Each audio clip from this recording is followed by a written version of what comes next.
Bueno, buenas tardes, ¿cómo están, queridos alumnos? Una disculpa por ahí,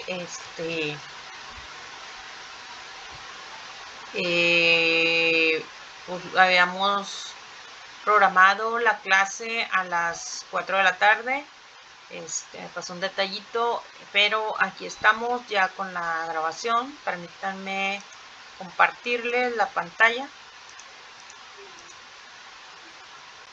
Ok.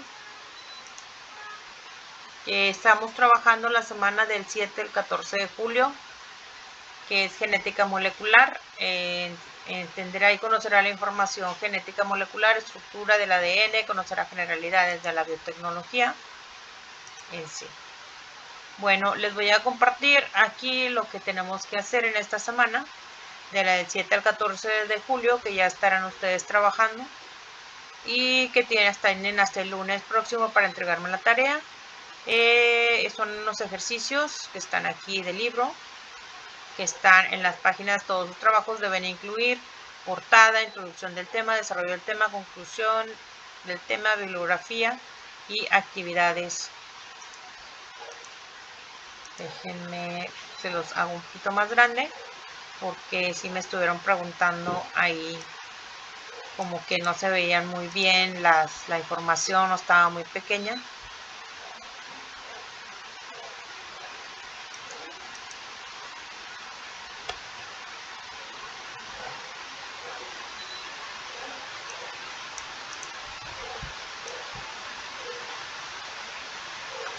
Pues son dos actividades.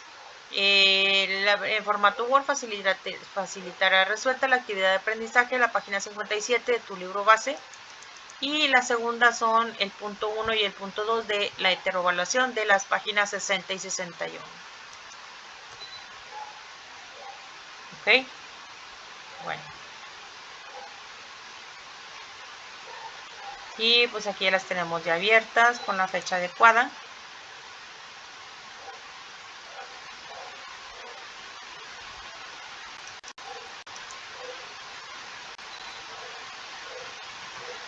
Bueno, pues esta es la tarea de esta semana. Compartimos aquí la liga del libro, bueno, o el libro. La liga viene un poquito más arriba. Esta es la presentación PowerPoint, pero pues ahorita la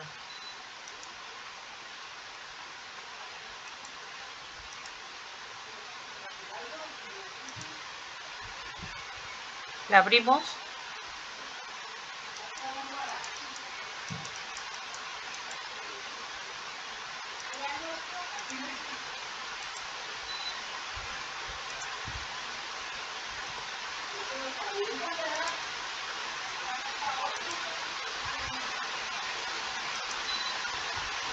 Les voy a compartir aquí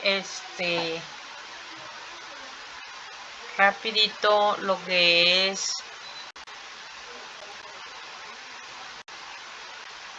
espérame tantito.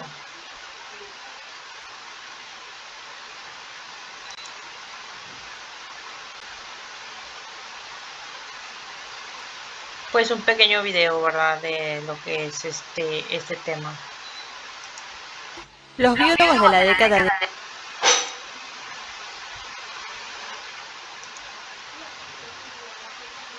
de 1940 aceptaban con dificultad el papel del ADN como material genético, debido a su aparente sencillez química.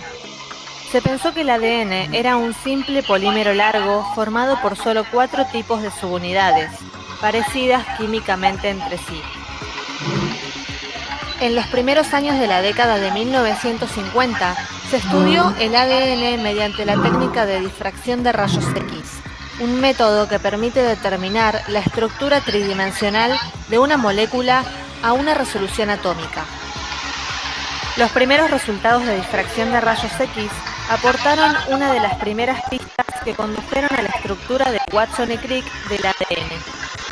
Solo cuando se propuso el modelo de la estructura del ADN, resultó evidente la capacidad de esta molécula para la replicación y el almacenamiento de información.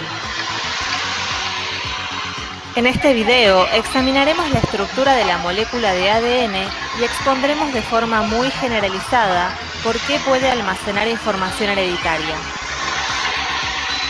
Bienvenidos a una nueva edición de NutriMente. Aunque la estructura del ADN era desconocida, sus unidades básicas sí se conocían desde hacía muchos años. Los elementos básicos del ADN se habían aislado y analizado mediante rotura parcial del ADN purificado. Tales estudios demostraban que el ADN estaba compuesto solo de 4 moléculas básicas, llamadas nucleótidos, idénticas entre sí, excepto por contener cada una base nitrogenada diferente. Cada nucleótido contiene fosfato, azúcar del tipo llamado desoxirribosa y una de las 4 bases.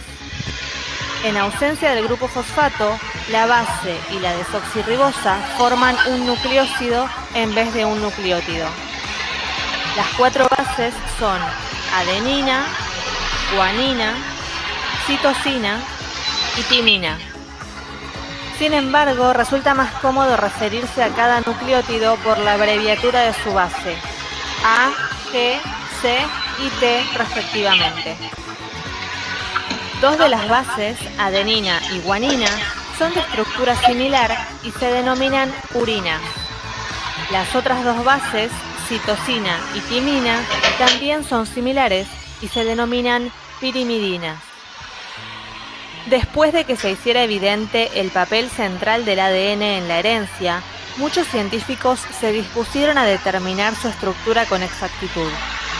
¿Cómo puede una molécula con un rango tan limitado de componentes distintos almacenar la inmensa variedad informativa de las estructuras primarias de todas las proteínas de los seres vivos?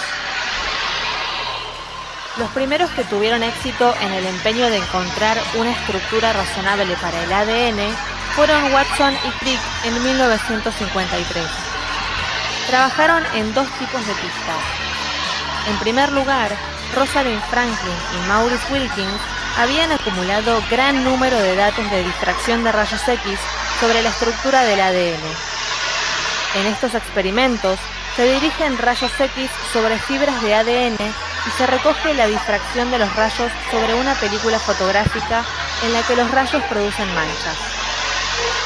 El ángulo de difracción, representado por cada mancha de la película, suministra información sobre la posición en la molécula de ADN de un átomo o ciertos grupos de átomos. Este procedimiento no es fácil de llevar a cabo ni de explicar, y la interpretación de las distribuciones de manchas resulta muy dificultosa. Los datos disponibles sugerían que el ADN es largo y muy fino, y que consta de 2 partes similares que corren paralelamente una a otra a lo largo de la molécula. Los datos de rayos X demostraban también que la molécula es helicoidal, como una espiral. Se presentaban otras regularidades en la distribución de manchas, pero nadie había pensado todavía en una estructura tridimensional que diera cuenta exacta de esos patrones de manchas. El segundo tipo de datos a disposición de Watson y Crick procedía del trabajo realizado varios años antes por Erwin Chargaff. Estudiando una variada gama de ADN de diferentes organismos, Chargaff estableció ciertas reglas empíricas sobre las cantidades de cada componente del ADN. En primer lugar, observó que la cantidad total de nucleótidos pirimidínicos, es decir, T más C, es siempre igual a la cantidad total de nucleótidos púricos, A más G. En segundo lugar, observó que la cantidad de T es siempre igual a la de A y la cantidad de C es siempre igual a la de G. Pero la cantidad de A más T no necesariamente es igual a la de G más C. Este cociente varía entre distintos organismos. A partir de estas pistas, Watson y Crick, en un intento de construir un modelo de ADN que concordara con los datos previamente conocidos y explicara su papel biológico, armaron modelos de las moléculas con alambre y hojalata para ensayar dónde podía encajar cada pieza en el rompecabezas tridimensional. Los 2 jóvenes investigadores postularon una estructura de una doble hélice entrelazada y sumamente larga para el ADN, similar a la que se obtendría al retorcer una escalera para formar una hélice, manteniendo los peldaños perpendiculares. Según su modelo, una molécula de ADN está formada por dos largas cadenas de polinucleótidos compuestas por 4 tipos de subunidades nucleotídicas. Cada una de estas cadenas se denomina cadena de ADN o hebra de ADN. Las dos cadenas permanecen unidas entre sí mediante enlaces de hidrógeno que se forman entre las bases de los nucleótidos. Los nucleótidos están unidos covalentemente entre sí a través de los azúcares y los fosfatos, formando una cadena que constituye el esqueleto de azúcar-fosfato-azúcar-fosfato. Los 4 tipos de subunidades se diferencian únicamente en la base, por lo que cada cadena de polinucleótidos del ADN puede describirse como un collar, el esqueleto, formado por 4 tipos de cuentas, las 4 bases A, C, G y T. Las subunidades nucleotídicas se unen entre sí formando la cadena de ADN, de manera que confieren a la molécula una polaridad química. Si imaginamos que cada nucleótido tiene una protuberancia, el fosfato en 5' y un orificio, el hidroxilo en 3', cada cadena completa, formada por la unión de protuberancias y orificios, tendrá todas sus subunidades alineadas en la misma orientación. Además, los dos extremos de la cadena serán fácilmente diferenciables. Uno será una protuberancia y el otro será un orificio. Esta polaridad del ADN se indica identificando un extremo como extremo 3' y el otro como extremo 5'. La estructura tridimensional del ADN, la doble hélice, es una consecuencia de las propiedades químicas y estructurales que tienen las cadenas de polinucleótidos. Estas dos cadenas se mantienen unidas entre sí por enlaces de hidrógeno que se forman entre las bases de las diferentes cadenas. Por lo tanto, todas las bases se encuentran en el interior de la doble hélice y el esqueleto de azúcar-fosfato en la periferia. En cada caso, una base de 2 anillos, una purina, se aparea con una base de un solo anillo, una pirimidina. A siempre se aparea con T y G siempre con C. Este apareamiento de bases complementarias permite que los pares de bases se empaqueten en el interior de la doble hélice de la forma más favorable energéticamente.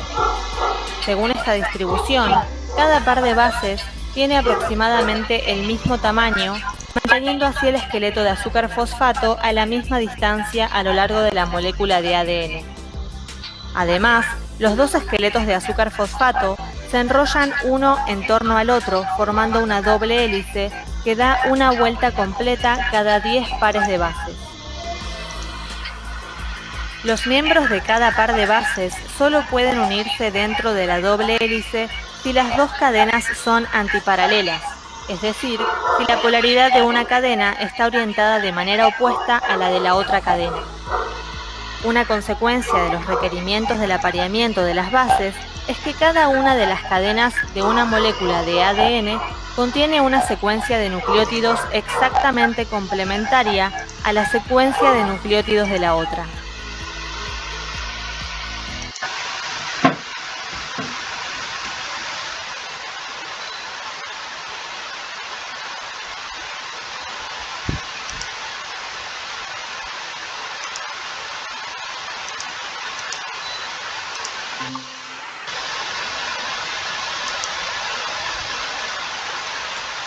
Buenas tardes, ¿cómo están, chicos?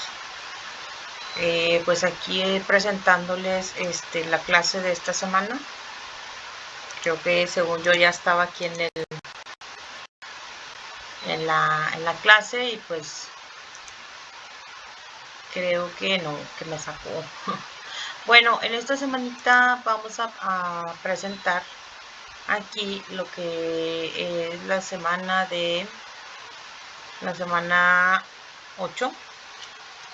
Igual y vamos a hacerlo así rapidito, del 7 al 14, El tema era genética molecular. La tarea que teníamos son ejercicios de libro. Sí, actividades en formato Word. Facilitará resuelta la actividad de aprendizaje, la página 57 del libro base de texto, los 2 puntos, punto 1 y punto 3 de heteroevaluación. Páginas 60 y 61, todos trabajos deben incluir portada, introducción del tema, desarrollo del tema, conclusión, bibliografía, actividades en formato en Word. Sí, en esta parte les comparto la presentación de PowerPoint. Y pues bueno, vamos a poner aquí, a compartir aquí el video. ¿Buscas calidad y comodidad?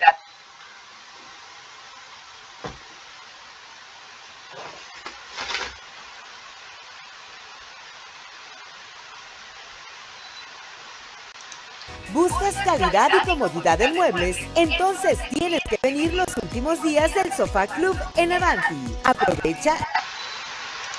A ver, permítanme.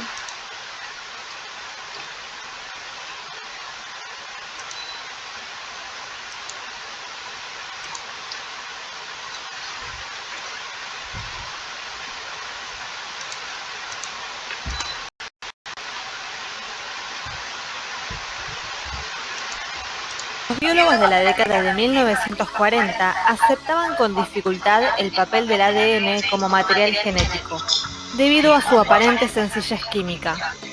Se pensó que el ADN era un simple polímero largo formado por solo 4 tipos de subunidades, parecidas químicamente entre sí. En los primeros años de la década de 1950, se estudió el ADN mediante la técnica de difracción de rayos X, un método que permite determinar la estructura tridimensional de una molécula a una resolución atómica. Los primeros resultados de difracción de rayos X aportaron una de las primeras pistas que condujeron a la estructura de Watson y Crick del ADN. Solo cuando se propuso el modelo de la estructura del ADN, resultó evidente la capacidad de esta molécula para la replicación y el almacenamiento de información. En este video examinaremos la estructura de la molécula de ADN y expondremos de forma muy generalizada por qué puede almacenar información hereditaria. Bienvenidos a una nueva edición de NutriMente. Aunque la estructura del ADN era desconocida, sus unidades básicas sí se conocían desde hacía muchos años. Los elementos básicos del ADN se habían aislado y analizado mediante rotura parcial del ADN purificado. Tales estudios demostraban que el ADN estaba compuesto solo de 4 moléculas básicas, llamadas nucleótidos, idénticas entre sí, excepto por contener cada una base nitrogenada diferente. Cada nucleótido contiene fosfato, azúcar del tipo llamado desoxirribosa y una de las 4 bases. En ausencia del grupo fosfato, la base y la desoxirribosa forman un nucleósido en vez de un nucleótido. Las 4 bases son adenina, guanina, citosina y timina. Sin embargo, resulta más cómodo referirse a cada nucleótido por la abreviatura de su base, A, G, C y T respectivamente. 2 de las bases, adenina y guanina, son de estructura similar y se denominan purinas. Las otras 2 bases, citosina y timina, también son similares y se denominan pirimidinas. Después de que se hiciera evidente el papel central del ADN en la herencia, muchos científicos se dispusieron a determinar su estructura con exactitud. ¿Cómo puede una molécula con un rango tan limitado de componentes distintos almacenar la inmensa variedad informativa de las estructuras primarias de todas las proteínas de los seres vivos? Los primeros que tuvieron éxito en el empeño de encontrar una estructura razonable para el ADN fueron Watson y Crick en 1953. Trabajaron en 2 tipos de pistas. En primer lugar, Rosalind Franklin y Maurice Wilkins habían acumulado gran número de datos de difracción de rayos X sobre la estructura del ADN. En estos experimentos se dirigen rayos X sobre fibras de ADN y se recoge la difracción de los rayos sobre una película fotográfica en la que los rayos producen manchas. El ángulo de difracción, representado por cada mancha de la película, suministra información sobre la posición en la molécula de ADN de un átomo o ciertos grupos de átomos. Este procedimiento no es fácil de llevar a cabo ni de explicar, y la interpretación de las distribuciones de manchas resulta muy dificultosa. Los datos disponibles sugerían que el ADN es largo y muy fino, y que consta de dos partes similares que corren paralelamente una a otra a lo largo de la molécula. Los datos de rayos X demostraban también que la molécula es helicoidal, como una espiral. Se presentaban otras regularidades en la distribución de manchas, pero nadie había pensado todavía en una estructura tridimensional que diera cuenta exacta de esos patrones de manchas. El segundo tipo de datos a disposición de Watson y Crick procedía del trabajo realizado varios años antes por Erwin Chargaff. Estudiando una variada gama de ADN de diferentes organismos, Chargaff estableció ciertas reglas empíricas sobre las cantidades de cada componente del ADN. En primer lugar, observó que la cantidad total de nucleótidos pirimidínicos, es decir, T más C, es siempre igual a la cantidad total de nucleótidos púricos, A más G. En segundo lugar, observó que la cantidad de T es siempre igual a la de A y la cantidad de C es siempre igual a la de G. Pero la cantidad de A más T no necesariamente es igual a la de G más C. Este cociente varía entre distintos organismos.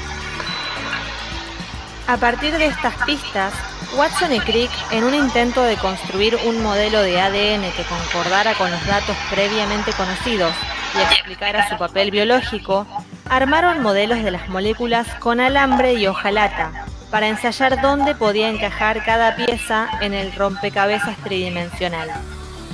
Los dos jóvenes investigadores postularon una estructura de una doble hélice entrelazada y sumamente larga para el ADN, similar a la que se obtendría al retorcer una escalera para formar una hélice, manteniendo los peldaños perpendiculares. He estado buscando ofertas de trabajo virtual en español en esta plataforma y mira cuántas hay. De hecho, mira esta, en la que solo se busca. Según su modelo, una molécula de ADN está formada por dos largas cadenas de polinucleótidos compuestas por 4 tipos de subunidades nucleotídicas. Cada una de estas cadenas se denomina cadena de ADN o hebra de ADN. Las dos cadenas permanecen unidas entre sí mediante enlaces de hidrógeno que se forman entre las bases de los nucleótidos. Los nucleótidos están unidos covalentemente entre sí a través de los azúcares y los fosfatos, formando una cadena que constituye el esqueleto de azúcar-fosfato-azúcar-fosfato. Los 4 tipos de subunidades se diferencian únicamente en la base, por lo que cada cadena de polinucleótidos del ADN puede describirse como un collar, el esqueleto, formado por 4 tipos de cuentas, las 4 bases, A, C, G y T. Las subunidades nucleotídicas se unen entre sí formando la cadena de ADN, de manera que confieren a la molécula una polaridad química. Si imaginamos que cada nucleótido tiene una protuberancia, el fosfato en 5', y un orificio, el hidroxilo en 3', cada cadena completa, formada por la unión de protuberancias y orificios, tendrá todas sus subunidades alineadas en la misma orientación. Además, los dos extremos de la cadena serán fácilmente diferenciables. Uno será una protuberancia y el otro será un orificio. Esta polaridad del ADN se indica identificando un extremo como extremo 3' y el otro como extremo 5'. La estructura tridimensional del ADN, la doble hélice, es una consecuencia de las propiedades químicas y estructurales que tienen las cadenas de polinucleótidos. Estas dos cadenas se mantienen unidas entre sí por enlaces de hidrógeno que se forman entre las bases de las diferentes cadenas. Por lo tanto, todas las bases se encuentran en el interior de la doble hélice y el esqueleto de azúcar fosfato en la periferia. En cada caso, una base de dos anillos, una purina, se aparea con una base de un solo anillo, una pirimidina. A siempre se aparea con T y G siempre con C. Este apareamiento de bases complementarias permite que los pares de bases se empaqueten en el interior de la doble hélice de la forma más favorable energéticamente. Según esta distribución, cada par de bases tiene aproximadamente el mismo tamaño, manteniendo así el esqueleto de azúcar fosfato a la misma distancia a lo largo de la molécula de ADN. Además, los dos esqueletos de azúcar fosfato se enrollan uno en torno al otro, formando una doble hélice que da una vuelta completa cada 10 pares de bases.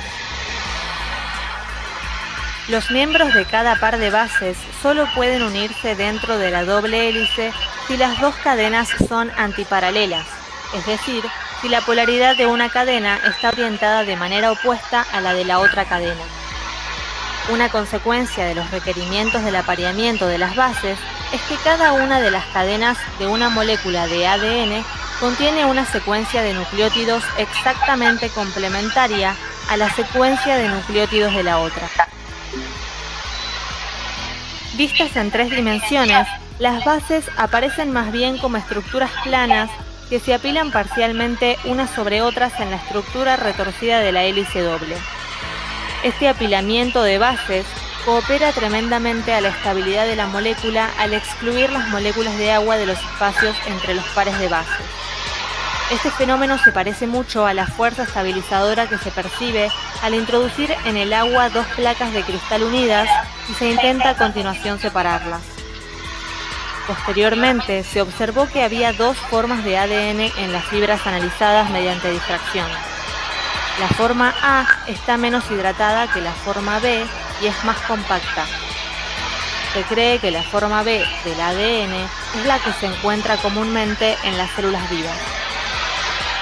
El apilamiento de las bases en la doble hélice genera dos surcos en los esqueletos azúcar-fosfato. Tales surcos se denominan surco mayor y surco menor y pueden observarse fácilmente en el modelo tridimensional de espacios atómicos en esta figura.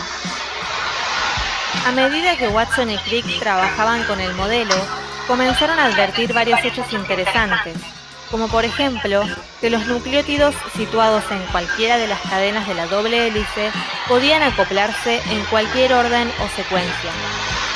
Pese a que existen solo 4 nucleótidos, dado que una molécula de ADN puede tener miles de nucleótidos de largo, la variedad de secuencias diferentes posibles es enorme, y la variedad, como se recordará, es uno de los requisitos primarios del material genético.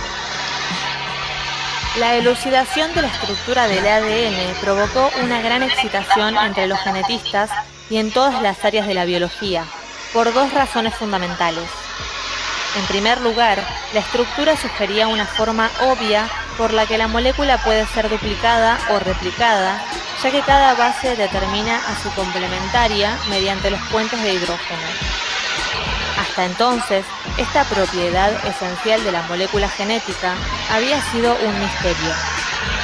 En segundo lugar, la estructura hace pensar que quizás la secuencia de pares de nucleótidos del ADN dicte la secuencia de aminoácidos de la proteína determinada por un gen.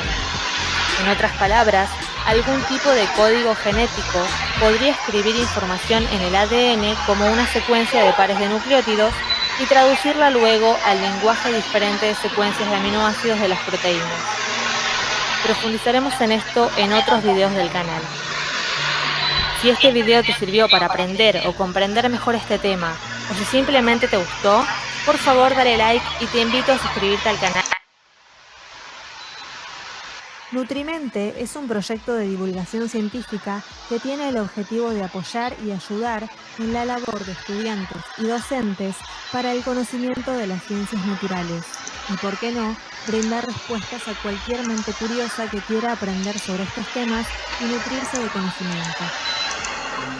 Mi nombre es Tatiana, soy bióloga y profesora de biología graduada en la Universidad de Buenos Aires. Mi misión consiste en proporcionar acceso a información especializada del mundo natural en un...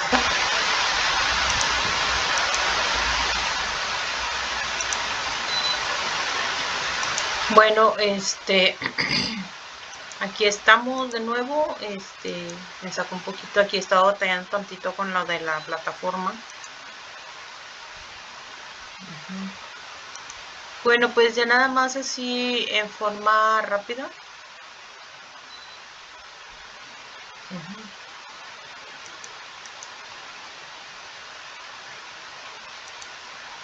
Pues bueno, tenemos para esta semana, que es la semana 9.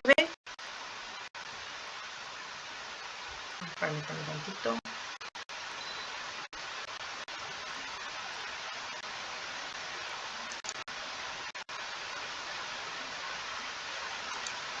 Es la semana 8, desde la semana del 7 al 14, son los ejercicios del libro que habíamos comentado. Sí, para la próxima semana, del 14 al 21, veremos bioética de biotecnología. La tarea que tenemos por aquí, bueno, tenemos aquí unos videos, 2, 3, 4. Tenemos una tarea que es un resumen de 4 videos, de estos videos que acabamos de revisar, que vienen aquí en esta semana del 7 al 14 al 21, bioética de biotecnología. Elaborarás el resumen de 4 cuartillas, corresponde a un video, cada video facilitado, o sea, un video por hoja, por decir así. La portada, introducción, desarrollo del tema, conclusión, bibliografía. Aquí presentamos lo que es la presentación de PowerPoint, por así decir. Y bueno, pues también tenemos que para la semana 10 se habilita la fecha de trabajo para los trabajos de puntos extras y de regularización. Entonces, digo, aquí tenemos que hacer modificación en la fecha, pero para que ustedes sepan que los vamos a dejar pues ya listos en la semana 10.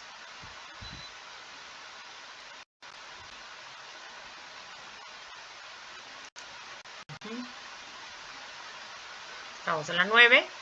Esta es la tarea para la próxima semana. Aquí viene nuestra presentación de PowerPoint. Y pues bueno, en teoría estaremos aquí trabajando ya lo que es la semana 10. Lo que les comentaba, trabajo de regularización y puntos extras. Y pues es todo, jóvenes, que pasen buenas tardes. Y pues ahí quedo a sus órdenes. Recuerden, esta es la tarea para nuestra próxima semana. Sería la semana del 14 al 21 de julio. Muchas gracias, quedo a sus órdenes.